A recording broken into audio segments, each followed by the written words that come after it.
Banatan mo si Tolpo, bakit tumigil ka na? Nabayaran ka ba ng 1 million?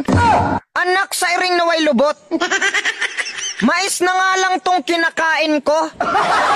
Tapos sasabihin mo na nabayaran ako?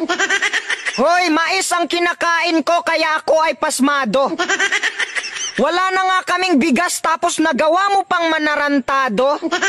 Bakit ganyan na lang ang galit mo kay si Rapi Tulfo? Mabait naman siya kapag may video. Hoy, iniidolo namin sa Senado.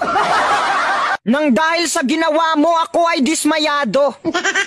Hoy idol, wag mo naman sana akong personalin kasi ako ay dihado. Minsan na nga lang ako makaabot ng 1 million views sa video. Nireport mo pa ang YouTube ko kaya nawala ang aking sweldo. Sir Rafi Tulfo, dati tagapagtanggol mo ako. Pero naglabas lang ako ng sama ng loob kasi nung humingi ako ng tulong, dinidma mo ako. Hindi naman kita sinisiraan, sinasabi ko lang ang totoo. Kaya wag kang gumanti kung hindi ka masamang tao.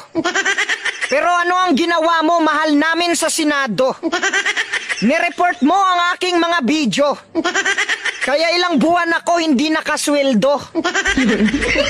Dahil sa strike, natigil ako. Pero hindi ibig sabihin na natatakot ako. Bakit ako matatakot kay Sir Rafi Tulfo?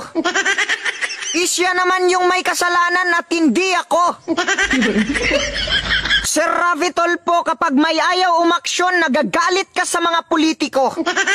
Ngayon, kapag ikaw naman ang ayaw umaksyon, sino ang magagalit sa'yo? Idi ako. Kaya Sir Rafi Tulfo, pakinggan mo to. Hindi tayo magkaaway, tinuturuan lang kita ng ganto. Idol, kung ikaw ay tunay na maawain, bakit hindi ka naawa sa akin? Pag may pagkakamali ka, hayaan mong ikaw ay aking babatikusin. Huwag mo akong i-report kasi mawawalan ako ng kikitain. Tingnan mo tuloy, sa sobrang gutom, nagmumukha na akong sakitin. Paano pa ako nito gugustuhin? Nang nag-isang Ivana Alawi na aking mamahalin. Rafi Tulfo, bumawi ka at ikaw ay aking papatawarin. Dahil 5 buwan ako hindi nakasahod sa YouTube, ikaw ay aking pagbabayarin.